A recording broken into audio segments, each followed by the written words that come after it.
हरिओम नमस्कार मित्रों, प्रणाम। जय श्री राम। मित्रों, पुनः आज आपका स्वागत करता हूँ श्री शिव शक्ति आध्यात्मिक चैनल पर। मित्रों, वीडियो शुरू करने से पहले पुनः आपसे निवेदन करता हूँ कि चैनल को सब्सक्राइब करें, अधिक से अधिक देखें, शेयर भी करें और अन्य लोगों तक भी पहुँचाने की कृपा करें। मित्रों, आज जो हम चर्चा करेंगे, जो सूक्ष्म जानकारी मैं आपको दूंगा, वो आप में से वीडियो से आप दिख ही रहा होगा। प्रथम स्थान, तृतीय स्थान, नवम स्थान और दशम स्थान, अर्थात लग्न, पराक्रम भाव, भाग्य भाव और कर्म भाव, इन चारों भावों के बारे में आपको मैं आज सूक्ष्म जानकारी दूंगा। तो मित्रों, प्रथम भाव, इसको लग्न कहते हैं, और जो तीसरा भाव, इसको कहते हैं पराक्रम भाव। नवम भाव भाग्य भाव है, दसम भाव कर्म भाव है। तो जिन कुंडलियों में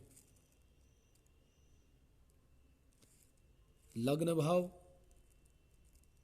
अर्थात लग्नेश, कर्म भाव अथवा कर्मेश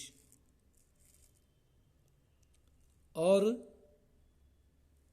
भाग्य भाव अर्थात भाग्येश और पराक्रम भाव पराक्रमेश, आप जब कुंडली देखेंगे, कुंडली में जो अंक आपका यहाँ यहाँ यहाँ यहाँ लिखा हो, अर्थात प्रथम भाव में, तृतीय भाव में, नवम भाव में, दसम भाव में जो अंक लिखा हो, उसी अंक की जो राशि हो, उस राशि का जो स्वामी हो। जैसे यहाँ पे एक लिखा है, तो एक का मतलब हो गया मेष राशि, और इस मेष राशि का जो स्वामी हो वो हो गया मंगल, अर्थात इस कुंडली का जो लग्नेश है वो है मंगल। पराक्रम भाव में 3 लिखा है, 3 का मतलब मिथुन राशि, मिथुन राशि का स्वामी हो गया बुध, तो पराक्रमेश है इस कुंडली का बुध।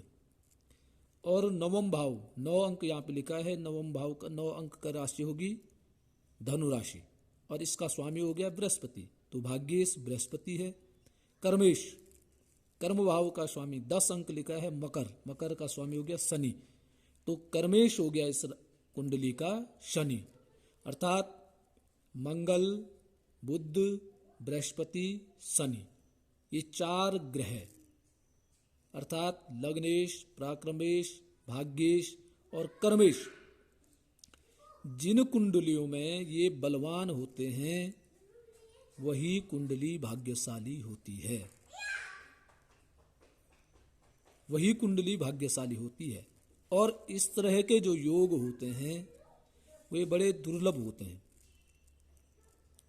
और बाकी जो अन्य हैं ये सब कर्म कुंडलियां हैं। कर्म करेंगे, जैसे कर्म करेंगे वैसे ही फल की प्राप्ति होगी। मित्रों, इस कलयुग में राजयोग बड़ा दुर्लभ है।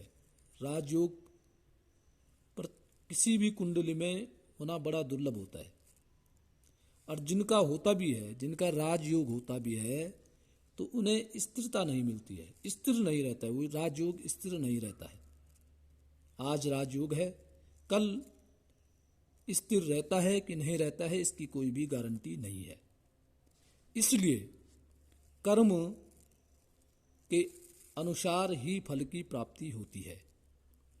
इसलिए आप सबसे निवेदन है कि आध्यात्मिक कर्म और आचरण का सामंजस्य साध करके चलना चाहिए।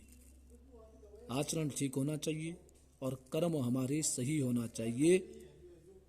इस कलिकाल के इस प्रथम चरण में यही सबसे बड़ा राजयोग है, क्योंकि यहाँ सुख शब्द बड़ा दुर्लभ है। सुख जो है स्थायी किसी के भी पास नहीं है। सुख के लिए सबको चिंतन और भटकना ही पड़ता है। और इस सुख को साधना का जो उपाय है वो उपाय यही है कि आध्यात्मिक कर्म और सुंदर आचरण इनका सामंजस्य बना करके साध करके चलना चाहिए। और इसको चलेंगे तो आपको आत्म संतोष मिलेगा और मन की प्रसन्नता प्राप्त होगी। तो मित्रों, ये आज की जानकारी थी। लग्नेश, प्राक्रमेश, भाग्येश और कर्मेश ये बलवान हैं तो हमको राजयोग की प्राप्ति होती है। और राजयोग भी स्थिर नहीं रहता है, केवल राजयोग प्राप्त हो गया उससे भी अनेक प्रकार की समस्याएं उत्पन्न हो सकती हैं। इसलिए आध्यात्मिक बनना पड़ेगा, तब ही हम सुख का आनंद ले सकते हैं। आज के लिए मित्रों इतना ही है। प्रणाम। जय श्री राम। हरि ओम।